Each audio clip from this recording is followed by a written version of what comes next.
children of the night. What music they make. They're all gonna laugh at you! They're coming to get you, Barbara. What's up? I'm not gonna hurt you. I'm just gonna bash you a bit.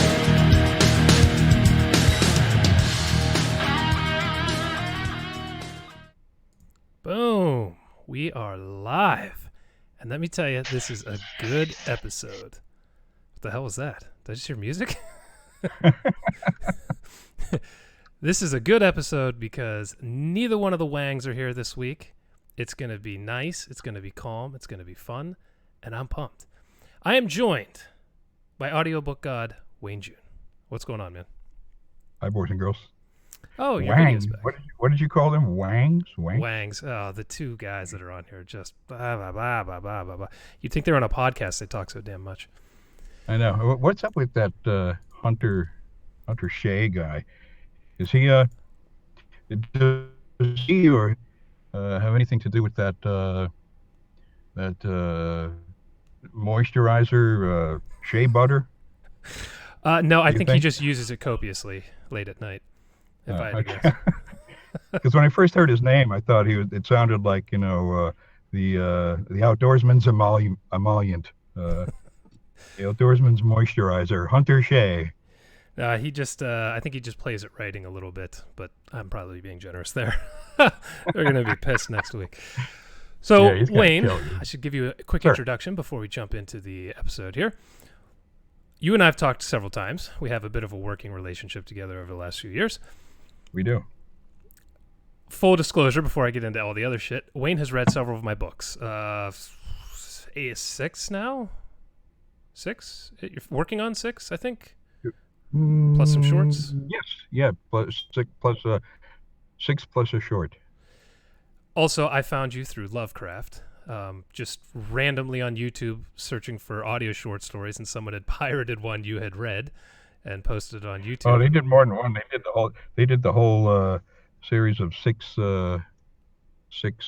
entries in the series. They pirated and they got it up there, but I don't own the rights, so who cares? Free advertising. Whoever owns the rights hasn't been paying attention. So. Now, your resume actually reads in a great way. Jesus. You'd think I spoke every now and then. You have read for Jack Ketchum, which is super cool. I haven't listened to that story yet, but it's on my list. Yep. You've read Poe. You have voiced the narration for a little game called Darkest Dungeon, which made little entry into the indie game market. Which exploded. It's a genius game. Even if you're not a gamer, you should get it because the artwork is incredible. The writing is great. The game itself is extremely hard and a lot of fun. It's called Darkest Dungeon. Red Hook Studios out of Canada. I was just looking at it on Steam. Chris Barassa. Man, it feels like such an ode to Lovecraft. It really does. Oh.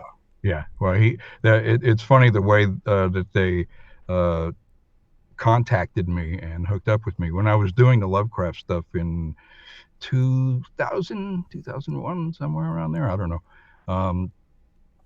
Chris had written to me saying he heard the Lovecraft stuff and really dug it. He's into Lovecraft and really liked it, complimented me, and I'm like, oh, thank you very much. That's great, thank you.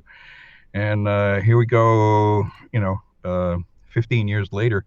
He contacts me and asks me if I would do the trailer for the game they're developing, and he showed me some of the artwork rushes on it, and it just looked great. And I read the script, and it was like, oh man, H.P. Lovecraft wrote this script. It was just, it was great. So I said, yeah, of course, and I did that. He later told me that they had a conversation about, they wanted to find someone to narrate the trailer. For them. They're putting it up on Kickstarter, and they wanted someone to narrate the trailer. And so they're like, "Oh man, we got to get somebody that sounds like Wayne June." And they were talking about it for like 20 minutes, and then he said, why don't we just ask him? So, which they ended up doing, and I'm very glad they did. It came out I can't great. remember. Was getting you to do the narration for the whole game one of the goals of the Kickstarter? No, not when it started out, but it got a really good reaction, and they liked how I handled the script. So they, wanted to, incorporate it a little more and more, and eventually got to the point where they just took it and took the idea and ran with it. And Chris was so great with the script that it was effortless for me, and he was so great with the script that it just took off and grew into a monster. And well, I want to ask more about the production process and everything, but first I want to I guess I should finish your intro. You also toured with Johnny Winter, which when we spoke a couple years ago now at length, you had some great stories about that we should probably reserve for another podcast, but It was amazing. Yeah, I was on the road with him for about 7 years. We did a lot of European tours. I was in I don't know, 22 different countries and every state in the union, and learned what it was to suffer by being on the road. It was a grueling experience, but it was such great fun. He was a hero of mine when I was a kid, so. Playing drums in Johnny Winter's band was, dream come true. It felt like, I can't imagine did you get a call and they asked you to be in it? Did you audition? Like, how did? Well, the guy who was playing bass with him was a friend of mine of over 40, 50 years at this point, but he was playing bass with them, and they were rehearsing in a town not too from where I live, about 20 minutes from where I live. That's where Johnny lived, and they were rehearsing at his house, and they needed a drummer to do rehearsals with him to get his material and his show together. And it was like Tuesday afternoon, and of course it was paid work, and I was like, I guess I could do that. I mean, I'll have to cancel all my other Tuesday afternoon music jobs, but all the other stars you're working with at the time. Yeah, I'll have to disappoint them. But so I jumped on that. We did rehearsals for a while, and then it ended up working out so well, and they asked me if I wanted to go on the road. It was like, as far as I knew, I was just doing rehearsals every Tuesday, and then I get a call from the management saying, get your passport ready. We're going to France next week. Okay. It was a thrill for me because, I don't know if I said this before exactly, but, he was a hero of mine growing up. I had had all his records and knew all his material, and loved his playing and loved his singing and loved his image. And so, to travel the world as Johnny Winter's drummer was like unbelievable. If you'd have told me that, when I was a kid, it's like, oh yeah, sure, and next week I'm going to the moon with the Easter Bunny, Right. That's incredible. It's unbelievable. It's great. So I guess I should finish saying, this is obviously not going to be a typical episode. We would be finishing the news right now. We're not doing news, but figure you and I could talk a little bit about what we've read or watched in the genre, which is something we typically do. And then, I want to go more into the game and your audiobook stuff and kind of how you're pigeonholed because of your voice. I think that's kind of funny. Not that I'm assuming you... What's that? It has a lot to do with my personality too. I'm very, very naturally creepy. So, all right. Sorry. So first, I wanted to kind of roll through a few things I watched, as I always do this week. You will probably get a kick out of these because they weren't very good. I watched a movie called Bats from 1999 that I had forgot existed. I'd actually gone to the theater to see this movie, but It's so shitty I forgot.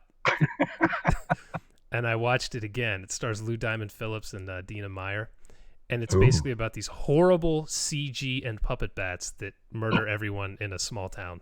And Lou Diamond Phillips is the sheriff and has to fight back, and it's so bad. It's so bad. What's bad about it? The writing, the directing, the acting, the Yes. cinematography. Yes.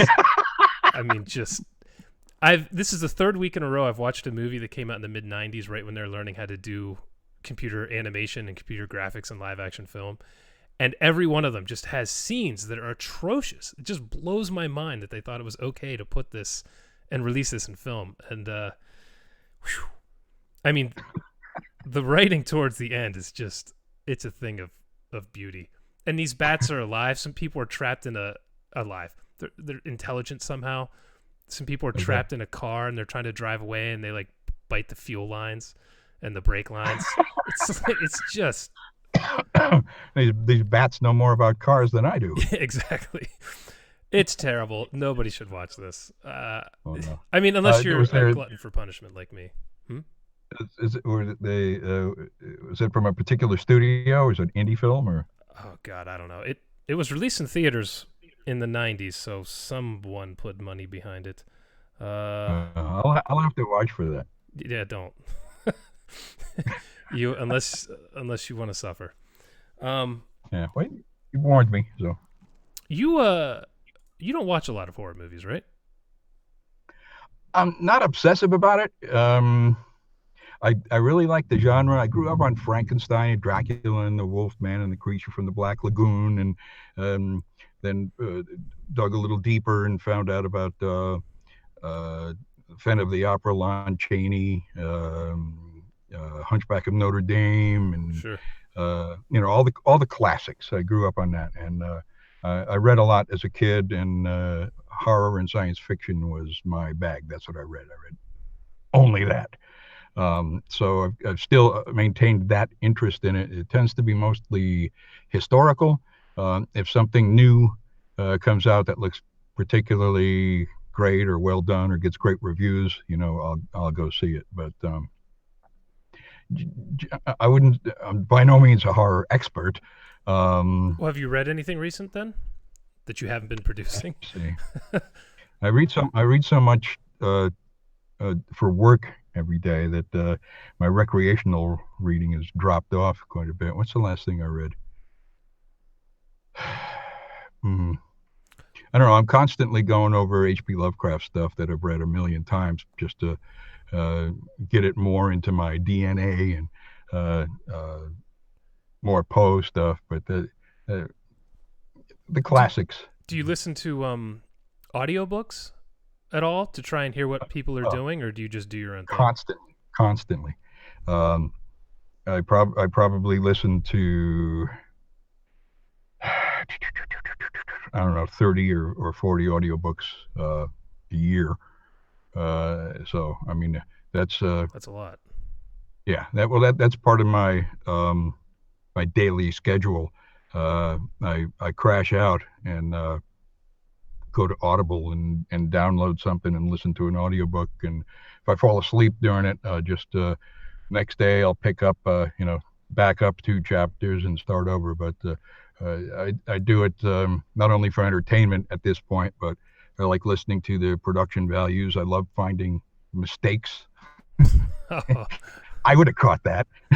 I didn't nice. do that. And there's a lot to learn on both sides of the coin. There's a lot to learn of what to do, what choices to make when you're acting, and also what not to do. And these days I hear a lot of stuff not to do, and it's actually great. I love it because I hear something that's like, ooh, cringe, and then I do that sometimes, so it improves me. So yeah, I mean, it's like if you were studying a musical instrument and you were trying to master the piano, and I asked you who your favorite pianists, very careful pronunciation there, who your favorite pianists are. Sure.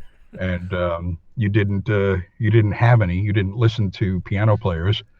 How good could you get? How good could you be? So that's why I listen to audiobooks so much, other than entertainment. Is it's a learning experience, and keeps you sharp, keeps you abreast of who's doing what and why, and how can I adopt that or how can I avoid that. Sure.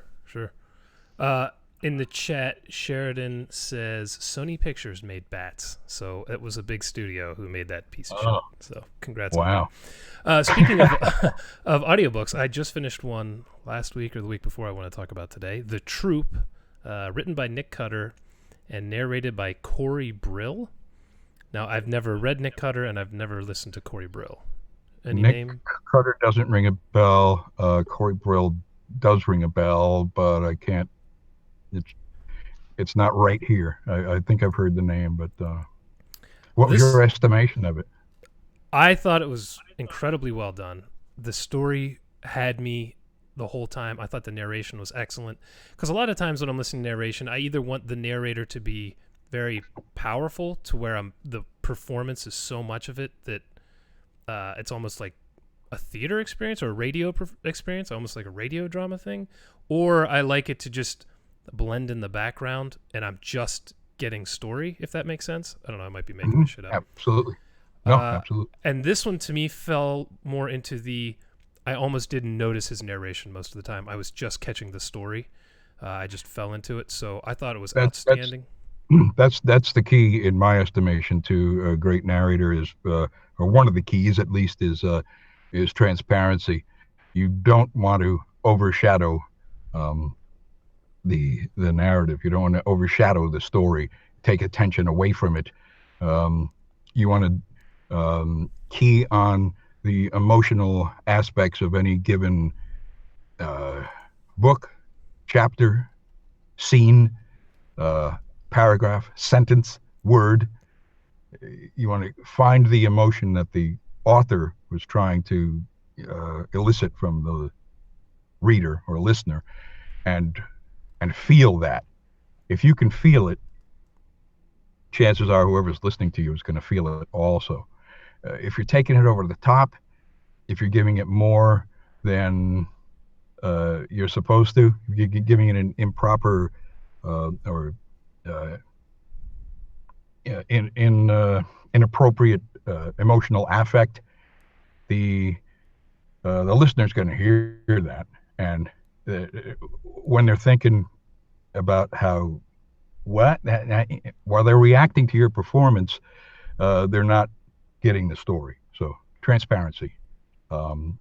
You also can't underplay it. If you can almost not underplay it too much. That sounds weird coming from me because I'm so hammy and emotive, but I think the material that I do calls for that. So, but generally speaking, you don't want to underplay and you don't want to overplay. So transparency is key. I'm going to have to look up this guy and give him a listen. Corey Brill? Give me 1 second here to bring it up. I think that's what it said. Corey. Now Amazon doesn't want to work. Let's go with Corey Brill. Yeah, there it is, Corey Brill. Great. It actually, I thought it worked really well because the writing in this was extremely descriptive.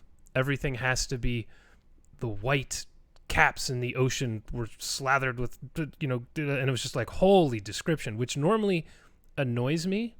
But with the way this story is, and this story is gross, and it's messed up, I thought the writing style is perfect for it. So something that would typically annoy me, I thought the author did a great job going with this kind of style. It's about, the story's about a troop of Boy Scouts who go to an island to get some merit badges or whatever, and they're staying there by themselves for a week or a weekend, and they get hit by this, it's almost a parasite plague in a way. A guy comes to the island and he has worm parasites in him that if they get in you, they make you just eat until your body just starts eating itself, and it just makes you incredibly hungry, and you'll just start eating dirt. You'll start eating drywall, anything to try to fill your stomach. I hate when that happens. Yeah, that's called Friday night after a binge for me. And I thought it was really cool. It's happening to 14-year-olds maybe, and their minds start to erode when this happens. So it's pretty horrific, and the style worked for me. The narration worked. I really loved it. I would definitely recommend that one to everyone. Cool. And Sheridan says he likes that you called my work hammy and emotive. It is. I wasn't calling your work that. I was calling my delivery that. Sure. Before we get into a little more, you and I both did watch Night of the Living Dead this week. And yes, it's true. I primarily wanted to do this because you were telling me about a great story of the first time you saw this movie. Yeah. Yeah, I think that this might go back to what we were talking about before. I think this kind of informed my safe distance that I keep from the horror genre in general, because it impacted me. Night of the Living Dead was released in 1968, and it was at the local drive-in, and it was on a double bill with another wonderful, edifying film called Last House on the Left. If you're not familiar with that, look it up. God, that freaking movie. Yeah. And as was generally the practice in those days, it's a weekend, it's a Friday night, you're going to the drive-in. I was with three of my buddies, and we were tripping. They were doing orange barrels, if I remember correctly, LSD. I don't think I've ever heard that. Orange barrels? Orange barrels, yeah. They were little tiny saccharin-type looking tablets that were shaped like a barrel, and they were colored orange with food coloring, and it was good. Two good movies to see while on that. Yeah, and we were just going to the drive-in. We didn't know it was playing. What's playing at the drive-in? Well, it's a horror movie. Horror movie double bill. Okay, let's go. Never heard of Night of the Living Dead. Never heard of Last House on the Left. They're like, yeah, let's go. So we're going, and about halfway through the first movie, which was Last House on the Left, it's got some horrific sequences in it. And I was sitting in the back seat, just like covering my eyes, going like, the car was like astoundingly quiet. Usually we're, riotous and, did you hear what he said? Oh, what an idiot. Look at that. Oh, that actor can't, everybody's participating, but it was dead silent. Everybody's tripping. Everybody's like, nah. And, so tripping while watching dick biting in a movie is not good. Not a good idea. No, tripping in general is not a good idea. I mean, with psychedelics, which I don't do anymore, you have to have two things settled and solidified. One is set, which is your mindset. Nothing has to bother you. You can't have to have responsibilities. You can't be like going in for a police interview or any stressful situations. You can't have any responsibilities. Everything has to be like your motto in life in general has to be everything's fine and everything's fun. And if there's anything else in the back of your mind that's bothering you, it will get amplified and you will have a terrible experience, which I had in a couple of occasions. And this this almost triggered one. The other factor is setting. So mindset, and setting. You have to be in a comfortable situation with no threats and no disturbances and no disturbing ideas. So what better than a horror movie? One of the worst, one of the craziest. Yeah. And that's lovely. So I couldn't take it, and I slip out of the back seat, and I'm like, anybody want to help guide me to the men's room? Take a little Star Trek to the men's room. I got to get away from this. Okay, fine. A buddy of mine comes with me, and we're walking through the Elysian fields of the drive-in theater, and get to the men's room. Go in the men's room. It's the urinals are pretty packed and pretty heavily populated. So I walk into one of the stalls and I'm taking a leak, and I hit the toilet flush as I'm taking a leak, and the water starts to rise, and it's not like I can just turn around and run out the door. every second. So I quick jump up on the toilet and grab the sides of the booth and pull myself up, and I'm doing like a handstand up there, freaking out, going, holy shit, and water is like coming out of the toilet by like 8 gallons at a time. Everybody in the bathroom is looking at me up there on the ceiling, screaming, oh fuck, oh fuck.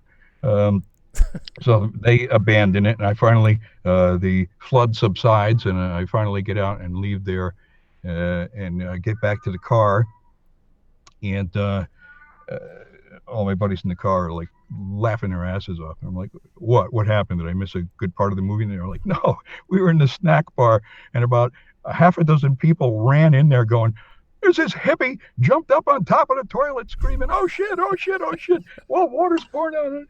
And so that was a great part of the adventure. Then I get back to the car, and it's time to watch Night of the Living Dead. And for the first part of it was okay. It's atmospheric and spooky, and it's black and white, and then, you know, there's creepy music, and there's terrible editing, and it's funny, and starting to relax a little bit. But then by, like, I don't know, halfway or 3/4 of the way through the movie, when they start with the actual zombie eating practices I was like, I don't even like this. And so I was like covering my eyes in the back seat, but it really didn't help, because the sound effects, which generally you don't think are a big part of that movie, or maybe they were just amplified because of my condition, but you know, I would see a zombie, you know, eating a hand or something. I'd close my eyes, and then you could still hear the wonderful sound effects of the meal going on. And you know, because of my enhancements, there were visual aids behind my closed eyes. So it generally, it was a horrible experience. And we stayed till the end of the whole thing, though. How was it in revisiting this time? It wasn't bad. I thought it was gonna be like, oh my god, this is the most gruesome movie in the universe. And it wasn't. It was cool. It was campy and terrible and great. And I enjoyed it. I liked it. That music, I'd forgotten. Every time I watch it, the music at the beginning is so overwrought. Yeah. But yeah, I always get to the part, and I realize why it freaked people out so much at the time. But it's funny looking back now. It's like they would show that uncut on TV now. It'd not even. Oh yeah, it's bat an eye. It's tame. It's tame. Yeah. Funny thing about the music. I was reading on IMDb some factoids about it. Some of the music had been used before in another movie called, what the hell is the name of it? The Incredible Sun Demon. Oh, remember really? that movie? I didn't know that.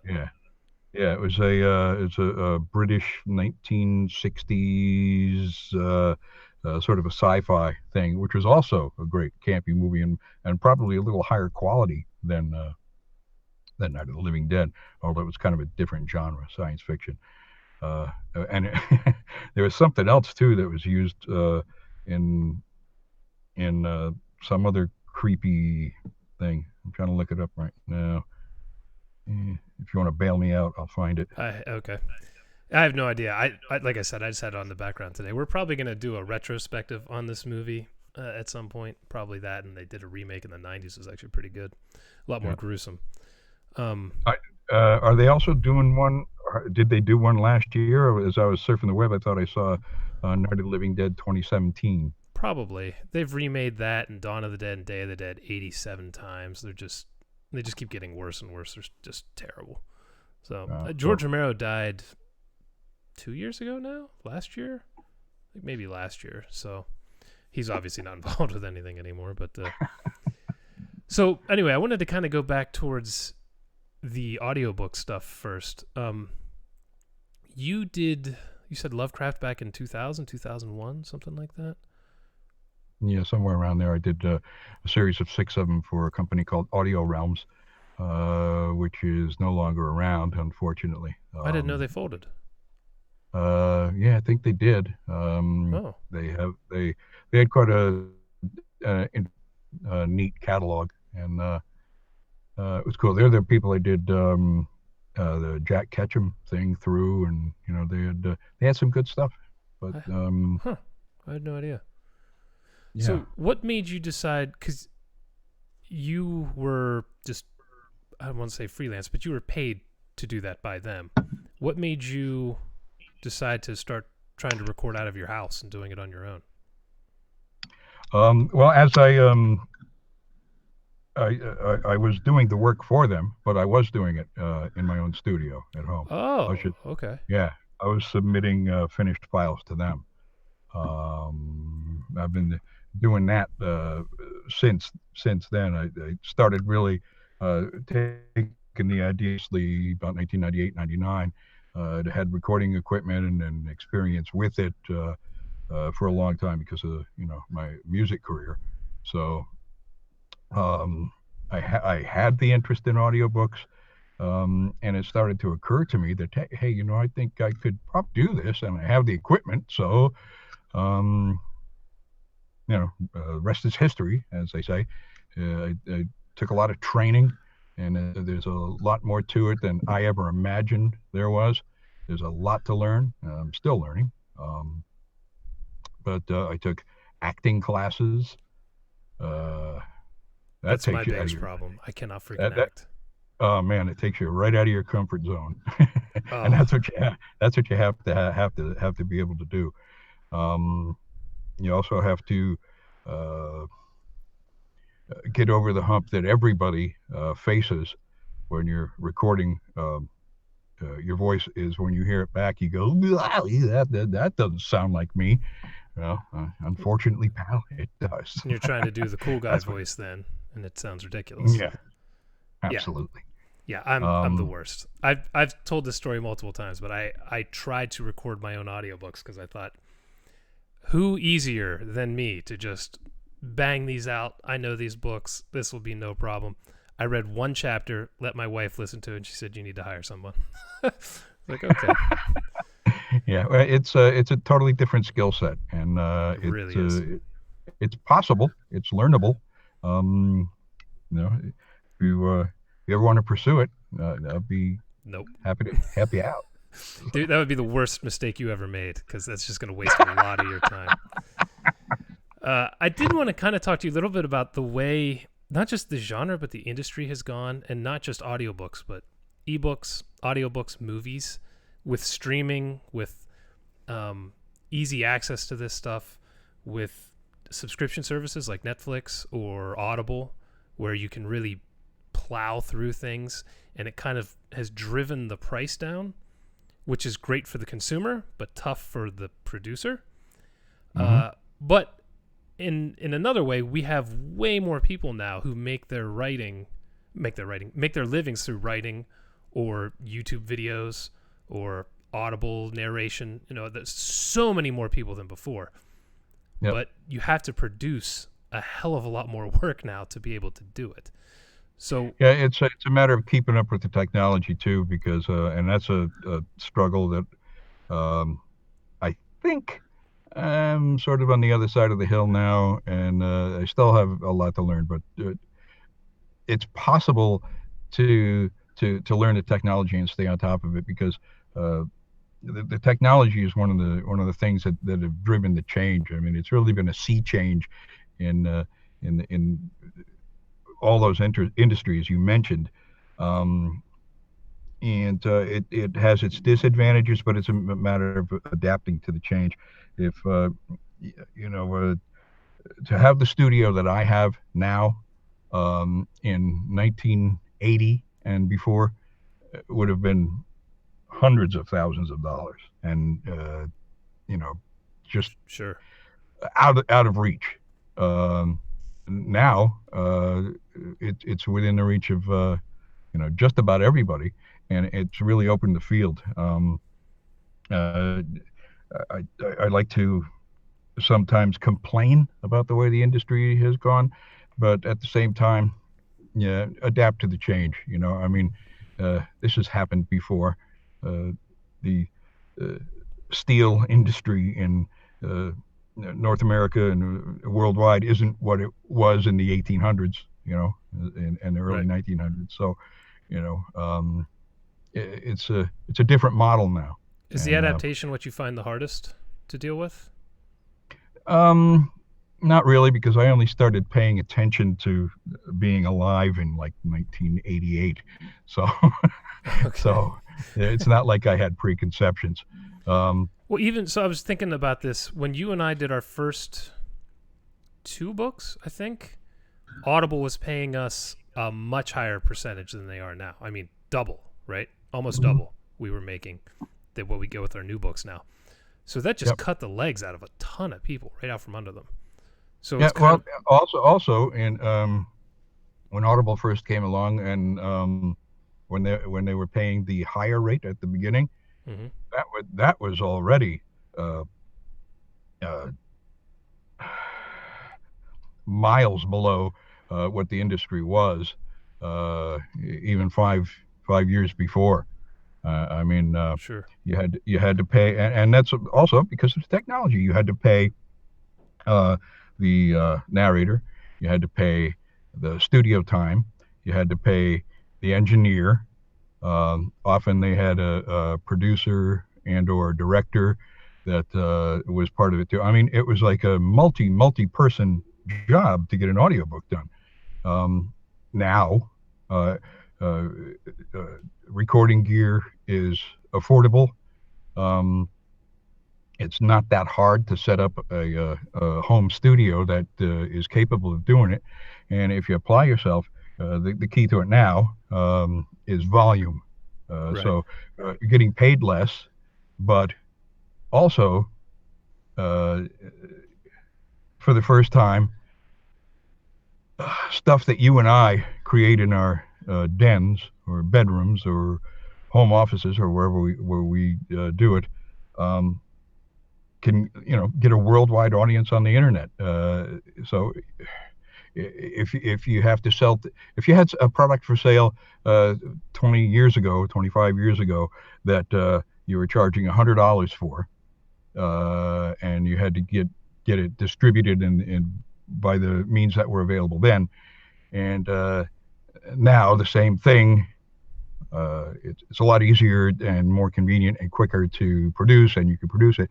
But now you have a worldwide market, Right. 24 hours a day. I mean,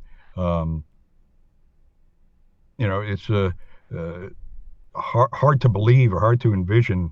I remember having the same feeling when I was a kid, and my parents told me, "Oh yeah, we didn't have a television until 1942 or and I'm like, you had a house without a television? Oh yeah, and we didn't have a phone. You didn't have a phone, you know. uh, but believe it or not, not that long ago we didn't have an internet, so we got that now, and it's just a matter of learning how to use the technology, and it's changing so fast every friggin' day that Yeah, I think you really nailed it. I get a lot of authors ask me how to make money publishing the way I do, and I tell all of them it's volume. If you want to make serious money, you need volume. You just need to sit your ass in a chair and do it. And I think a problem, and I've been suffering from this for a while, is creatives don't often look at it like a regular job. Like the guy at the factory can't say, I don't feel like working today. I'm just not really feeling it. So he has to go in and do the goddamn job. Me, not really in the mood to write. I'm not and then I take 2 days off. Whereas 2 days I could have written a couple chapters and be way into the book, and I end up not. And I feel like the people who are killing it are the ones who sit down every day. They produce their content, they get it published, they get it out there, and you can just once you get hit a certain point of volume, that stuff just brings money in without you doing anything. Which absolutely, I'm not there yet, but that's what I want. Mailbox money. It's that's an historical problem with creatives, as you put it. I saw it my entire life and was guilty of it, quite a bit of it myself. Not considering the music business the way I was making my living, not considering it a business, or not knowing enough about the fact that it's a business to treat it like one. So if you have a rock band and you're having a great time and you're playing Deep Purple and Emerson, Lake and Palmer and Rolling Stones and playing these tunes and ZZ Top and going out every weekend and kicking ass, and the live music venues locally were much better in those days. You could, if you wanted to, you could work 7 nights a week, and you weren't making a great buck playing covers, but you could survive. But you never treated it as a business. If you're treating it as a party, as a concert, if you're trying to enjoy it as part of the audience rather than as the guy that's up there, selling the tickets, then you're going to get as much out of it as the people in the audience. Hopefully, that's a lot in terms of enjoyment. But none of the audience members are walking out of that show with any more money than they had coming in. And a lot of the musicians aren't either. It's an historical problem. Just being able to consider it a business and learn how to run it like a business. Sure. Well, and I struggle getting people to understand the differences now too. Is you and I aren't just selling to consumers. We're trying to trick whatever algorithm Audible is using that month or week or day to get it in front of people's eyes. So with book publishing, when I started really hitting success, I was getting a book out every 2 months, and then that started getting Amazon to push my work. So it wasn't just getting people to buy it, it was getting Amazon to show it to them. And once I kind of figured that out, that made a big difference too. So it's not like 15 years ago on television when, they'll just see it when they see it. All we have to do is get people to not turn the channel. Now it's you have to get some computer algorithm to show your stuff to someone. So and also at that point, it was some kind of major mysterious task to get any kind of programming on the air. If it was your dream to get a TV show going, good luck. How the hell do you do that? You got 3 networks and a couple of local stations, and you want to get a show on there. You want to get a regional show, a national show. How the hell do you do that? Now, look, you and I are broadcasting live now, and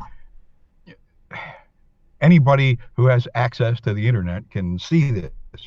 So, it's our responsibility to ourselves and to whoever we're trying to entertain to try and find out how to do it the right way and get it to the most people as possible. And like I said, that's changing every day. I remember when there were like 16 different search engines, and not one actually had precedence. And, now it's Google. And nothing else is even close. Right. And but I remember back then looking at charts. They had flow charts that I used to look up, like, okay, this search engine gets its results from these 3, and those 3 actually get their results from this one, but this one doesn't go here. So to get here, you have to also submit it to here. And getting a website on the internet was like, a totally different ballgame than what it is today. So it goes so fast. It's I'm trying to personally reach a balance where in my current frame of mind, I'm trying to concentrate on the work and the quality of the work, and enjoying the process, and learning how to get it out there. But it's at my age, maybe that's it. Sometimes it exceeds my attention span. So it's like, okay, I'll do the best I freaking can. I'll get it on YouTube. I'll get a Twitter account. I'll go on for try and conquer the social media thing. But in other words, what I'm saying is it doesn't give me an ulcer anymore. Sure. I don't wake up every day and go, oh my God, I gotta do this. Fuck it, do it, be good, be responsible, and if it goes, it goes. I go through swings too. Right now, I'm starting an upswing where I'm starting to really crack on content. I'm trying to get a ton of books out over the next year. We'll see if it happens, but Right. I'm one chapter away from finishing this book I'm on now, and I've set up a whole bunch of stuff, so I'm hoping the next two go very quickly. But I did want to also segue into how the audiobooks got you Darkest Dungeon, which you kind of explained, but how does one now narrate a video game? I said that really weird. Well, how does one who speaks like that? How did you narrate the game for them? They just sent you scripts, just like I sent you a manuscript. They just send you scripts once a week, and you record and send it back to them. Yeah, I got a spreadsheet with lines, and I would create probably I would do it averaged around 3. I would do 3 different takes of each line,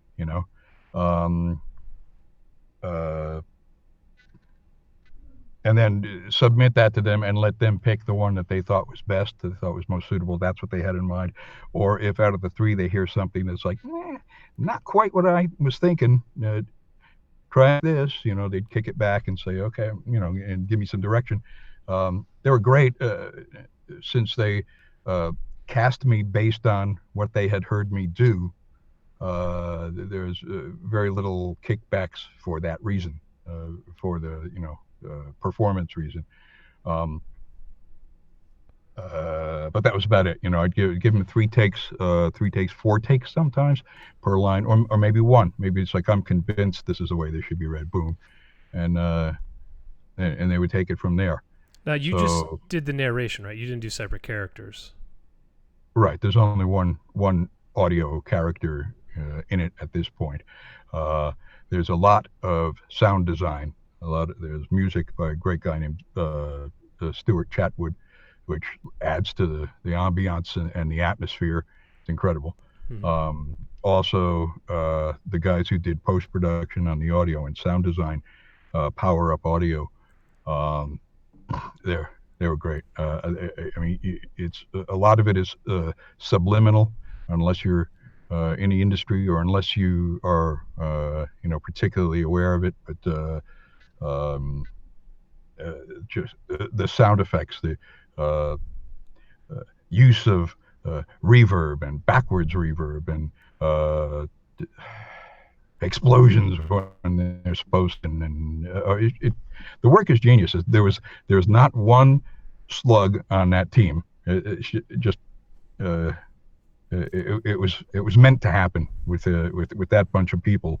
It was meant to be as successful as it has been, and it's been hugely successful. It's a multi-million seller. That's insane. As opposed to some of my former work, particularly my original music recordings. I had a couple of million sellers. I recorded 1 million CDs, copied 1 million CDs, and they're in the cellar. So dozens of people have enjoyed that. Oh, maybe to sell maybe that many. To sell millions of copies is nowadays, when there are so many games, there's so many movies, there's so many books. That's huge. That's unbelievable. Good. Sure, and I don't know really too much about the industry, but I do know that they're an indie gaming developer, gaming company.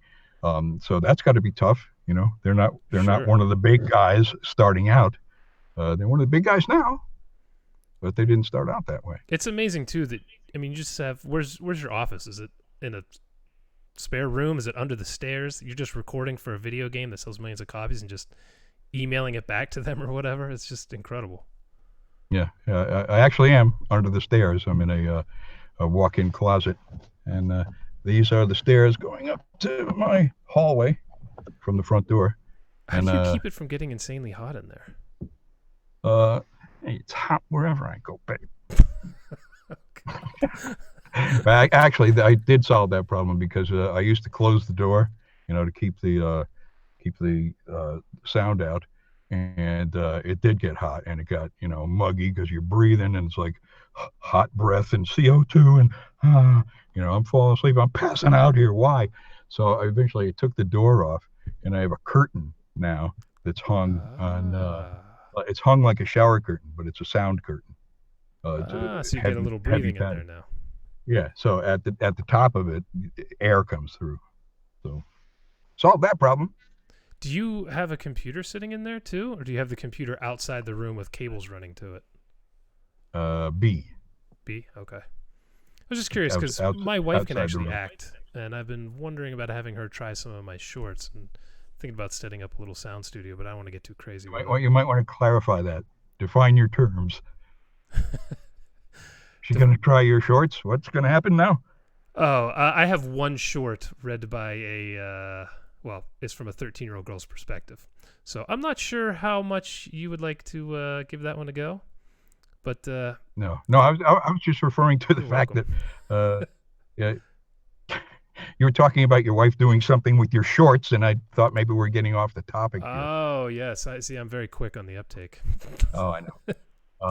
But yeah, if it's easy to set up sound resistant areas to record in. So if you got a big enough closet, you can set a little desk in there with your microphone and have your coats and whatever clothing you have hanging. Use that for your sound insulation. You're never going to reach soundproofing, but the idea is to just keep the noise floor down, so that just the ambient level of wherever you're recording is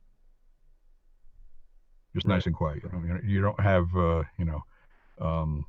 like we had a few minutes ago. I don't know if you heard it, but my cat was like right outside the curtain here. I'm sure you heard my dogs going ape shit when my wife came home. Yeah, I did. And you're never escape that, but you got to work around it. But what you have to do is just get the ambient sound reflection of whatever space you're in to be as dead as possible, and that's why I got this stuff. Yeah, I've seen those. I think you can just get those on Amazon now. Just stick them up on the wall. Yeah, the cheapest place to get it, I think, is a place called Uline, letter ULINE, and they have all sorts of like cool stuff that they have that you never knew you wanted, like a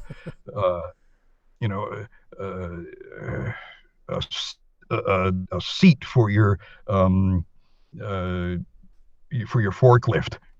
The 50-gallon barrels, plastic barrels. Right down to like always what I've wanted. Yeah, it's like going to Staples. I never knew I wanted multicolored push pins, plastic ones that you could see through that are all different colors. But I have 50,000 of them now because I saw them in Staples. But so you're the guy they line the aisles with stuff for when you're checking out. Yeah, yep. And I have to go down the aisles like this because otherwise, I'll come home with 1,000 page reinforcers. So where do you see things kind of heading now with all this distribution and things? Do you see it to continue to be a race to the bottom? Do you see there being a leveling? I was just talking to you the other day about Walmart's getting in the audiobook game now. And I'm hoping that raises Audible back up, because right before I started publishing with Amazon, they were pretty much the only game in town with the Kindle, and their royalty rate was 35%. And then Apple got into it. All these other companies got into it. Barnes & Noble got into it. And all of a sudden, they went from 35 to 70% right before I started publishing. So I'm hoping that's what happens. But where do you see this going, if you have any idea? Damned if I know. I was holding forth on the foibles of not recognizing the importance of business and acting business-like, and if I had any of that stuff together, I'd be a lot further along than I am now. So I don't know. I mean, things change so fast that I'm hoping it goes for the better too. But it's always going to be volume, and I think it's going to do nothing but increase the field there's a billion people with home studios doing audiobooks now, and that's a good thing. It's it's the American way, man. It's competition. Put competition in the marketplace. The prices come down for the consumer, and the cream rises to the top. The people that are the best at it are going to be the ones that profit the most from it, and that's as it should be. I just made that up, but that's my story. No, I think you just nailed something that I should have talked about a little earlier too, is when I was talking about volume and speed, and as somebody said in the chat, velocity. Quality will eventually rise to the top as well. If you run really good book, it might not get read. It's just the way it is now. But if you write several, eventually one of them is going to strike someone, and they're going to go buy your back catalog. And so, you keep going, it's going to happen. You got this Red Hook Studios thing because of something you read 15 years before that, something like that. Yep. That's crazy. Yeah. It's just sitting out there. And it's great. And that's another great thing about the internet is it builds communities of people with common interests, and those communities can be gigantic. And it's the textbook definition of networking. You get people who with common interests, and bolstering each other, crying on each other's shoulders, helping each other with over problems, and collaborating on projects, and it's amazing. It's great. I also like too that there are other avenues slowly coming about for people like us to make money too. You and I were talking about Patreon the other day. Even YouTube. I've seen some people who are reading short stories and just putting them up on YouTube and doing one every couple days. I don't know how much money they're making, but they've got pretty big audiences. A couple 100,000 subscribers. Yeah, well, that can be a tool in itself, I guess. Because if I'm correct, and I don't know if I am, I think the way YouTube is monetized now is by advertising. And you can partner with YouTube if you have a certain amount of traffic and a certain amount of hours watched over the course of the month, a certain amount of followers. And so, the moral of that story is if you see an artist of any sort on YouTube and they have a subscribe button, click it, subscribe, because that's one way to support them, support their efforts if you enjoy what they put out. And at that point, you're not spending a dime. So it helps them. Yep. The other platforms are increasing. There's one that started out particularly designed for gamers. Once again, if I'm not mistaken, called Twitch TV, where they have streamers streaming games, and some of those cats have tens of thousands of followers, and they have subscribers that. They have followers, and then they have subscribers. Subscribers pay, I think it's on Twitch, I believe it's like $4.99 a month to be a subscriber to a particular channel. And some of those people on Twitch are making serious money. If you have 20,000 followers, which is not unprecedented, and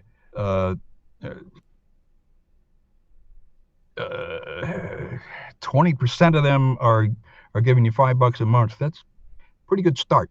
Yeah, you're not doing you're playing video games. Like it's. Yeah, well, they've expanded the platform now that they have one called IRL, which is in real life. You can pretty much do anything. I know some podcasts that do that, and they do really well there actually, because again, people can subscribe, and then you get a percentage of that money. I've thought for a while about putting. And what it does, it capitalizes on the community aspect of it too, because the people who follow or subscribe can interact, and they follow a streamer for any length of time, and it becomes a big club. It becomes a big family. You get I was watching one guy the other day. He went live, and within 2 minutes he had 585 people watching him, and it was climbing, and I had to go to work, so I couldn't stay to watch the whole thing. But it's huge. Twitch is huge. It's crazy how big it's gotten. Tons of money, it's a great thing, because it gives the people who like the genre or like whatever the guy is doing, gives them an opportunity to help the guy out, to support him in a way where it's like, in the days before ebooks and all that, the way an author got a following was like people would physically buy his physical books. Yep. And if you had an author you liked, you didn't mind buying his book. You look forward to it. You liked it. Well, these people can subscribe now to an artist or a performer that they like, and it's just as if you're buying his product. I saw YouTube is starting to do subscriptions now for some channels. You can subscribe for $5 a month, and then 60% of that I think goes to the creator. And I'm really curious to see what that does for people who make short films, like horror short films. My wife and I watch them every now and then because it's just a cool way to get a little 4-minute story. And I'm really curious to see what happens with something like that. I mean, if you could just have 100,000 subscribers that are paying, and 10,000 of them are paying you every month on YouTube, you can do a lot of cool things with that. You can do some cool productions. Yeah. Well, that's the kind of opportunities that we have in front of us. That, like I said, the challenge is the learning curve. It's mastering the technology, and as you said, mastering the algorithms, which are changing every day. So, stay sharp, pay attention, and do your best work. That's the only thing I can say would be the path to success for the future, and how that's going to work out. I don't know. Yeah, no, I'm 100% with you. And I did have one more question here before we get going. I have thought for a while that it would be cool to do a radio drama for Audible. 6 different actors or whatever, narration, the whole thing. It just seems so daunting. One, having to write it and not have it suck, and then having to deal with 6 different actors. Have you ever been a part of one of those? Yeah, I did one not too long ago. The way it started was the guy was a Dungeons and Dragons player, and evidently they recorded a game with the X amount of players, and then the dungeon master, who's like the MC of the game or whatever. And I'm not sure how the game works. I've never played it. I've never played either. But they recorded the whole progress of the game, and he created a script out of that, because playing the game creates a narrative, creates a story. Okay. And he gave it out to a number of different. He drafted a number of different actors and put it together. As I'm speaking, I'm trying to find a link to it right now. And you did just a character for it, or did you do the narration, or? I was like the I was the narrator character. In other words, setting up scenes and the like. And my memory is so bad. I have to look up the who's and what's about it. I hope. The gentleman's name was Travis Vengroff. And I'm trying to find the name of the project. So I'm guessing for something like that too, you just pay per finished hour per actor kind of thing? Yeah, or you can also do like per project pricing. So doesn't matter if it's 1 hour or 10 hours or whatever, but it's a flat rate price for it. That's per project. And I can't find it. Well, I get the gist of it, so that's yeah, fine. And that was fun. Historically, I don't know how that's going to change, because it's reaching a different market now. But historically, in terms of spoken word recordings, the audio drama thing hasn't really been as popular as just as a straight ahead, one narrator type of thing. It's changing a little bit in terms of sometimes I have a multicast for an audiobook, but it's still an audiobook format. You know what I mean? It's not all the sound effects and things like right. But in the chat, Sheridan's asking if it was Cleric or maybe Liberty Deception. Liberty Deception is what it is. Thank you. There you go. He's on it. Thank you very much. I always assumed if I did Travis something is gonna fucking kill me. I always assumed if I did something like that I would want to keep the time down. One, because I wouldn't want to pay for a production. Somebody's editing all this for 8 hours, but at the same time, I've listened to maybe 4 or 5 over the last 2 years or so, and I've enjoyed all of them, but I end up not searching them out too much. I feel like I don't know if there aren't a lot produced or I don't know, but I think that that aspect, that portion of the market's growing, but that could just be because it's a bigger field of potential customers. Sure. Okay. But if it's not done right too, that can be annoying. I mean, I remember listening to some of the old radio dramas, and some of them were cool just because they're campy, but you get the characterizations and I'll walk across the room now and you hear the sound effects of the walking and I'm going to go out in the hall. It could just be, it could be too much. You know what I mean? Yeah, absolutely. But they can be fun. Some of the old ones are cool. You ever listen to The Shadow? No, I didn't. Look it up.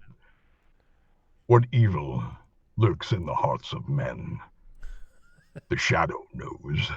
It's cool stuff. I'll have to see if that's available anywhere. I bet it is. Yeah, I'm sure it must be. Well, before we get out of here, what are you working on? What do you have coming out in the future? You told me you just finished DLC for Darkest Dungeon, right? Yep. And there's another game called Dota 2. You're doing work for Dota 2? Yeah. And this is also through Red Hook. Did an announcer pack for Dota 2, which I finished a number of weeks ago, and it was in post-production last I heard, and it should be hitting the market pretty soon. So, and it's done in the style of Darkest Dungeon, so you can have your announcer be the ancestor from Darkest Dungeon in your Dota game. Dota 2 is huge. I had no idea you were doing that. Yeah, it's big, and also it's an e-sport. It's not a game. It's an e-sport. Right, of course. There are people that play that game professionally. It's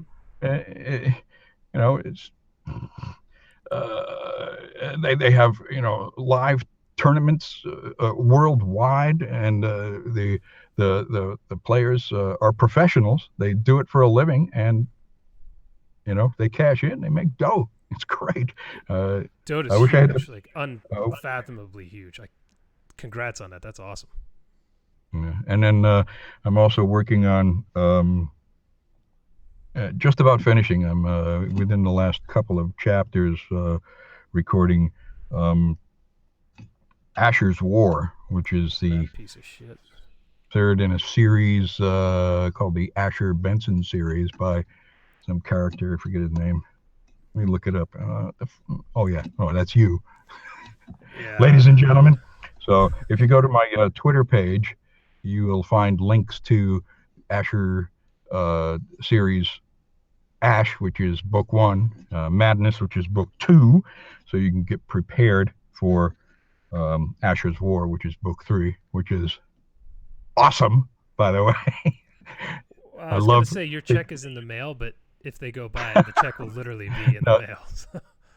The characters in this book are in the Asher Benson series are wonderful. As anyone's been exposed to the Kindle books or to any of the previous recordings, know my favorite is Namie, and you said you got her from real life. True? Yes. You based her on someone. She is Not even based. I actually had to ask her permission because it's identical. Oh, The yeah. only thing Oh, is, I would- toned I would- her language down for the books. I would love to meet her. I'm in I love used with to her. meet her at bars, and she would show up with a little backpack and holding a teddy bear because, she's so little and she looks like a little kid. They have to card her, and then she'd show her ID, and they just wouldn't believe it. And she just loves screwing with them all the time. She's just a dick. But that's that should be hitting Audible. I'm assuming once. How long does it usually take them to approve something when it goes through quality like 2 control? weeks, and all? something like that. 3 weeks. Yeah, It's been okay. a while since I've approved something though, so I can't. It could be faster. Yeah. Okay. Let's call it a month. And if you don't have the first two, go get them. And if you go get them, email me, and I'll see if I can get a free download link for the third one for you if you buy the first two. So, That would be very nice of you. I need to do that too. So there you go. Reach out on here or Twitter or something. Let us know. Maybe we'll give some codes out. yep. And All also, what I'm planning on doing is a little more research into some of the stuff we've been talking about how we can take advantage of some of the opportunities for distribution for our products here. Audiobooks. I'm going to see if I can't do some music stuff as well, and maybe get a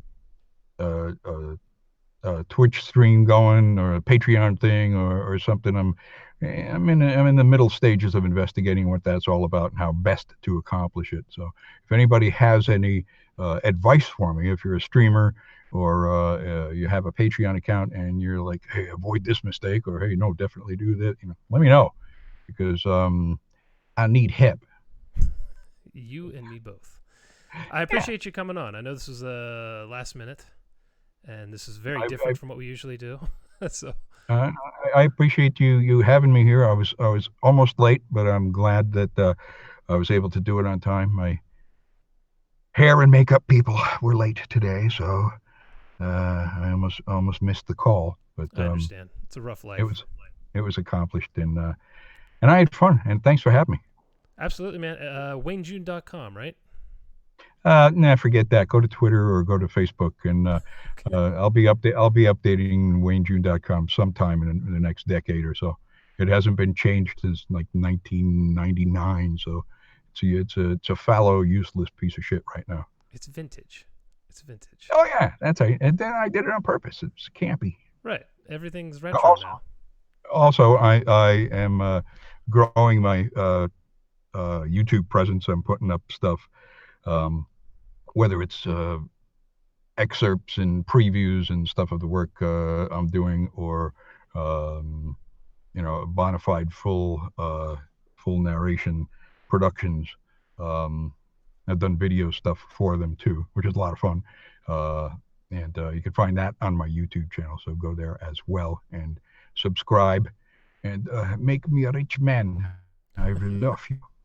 I'll put all that in the show notes for you, make it easier for everyone. All right, Wayne. Cool. It's always a pleasure, my man. Thank you so much.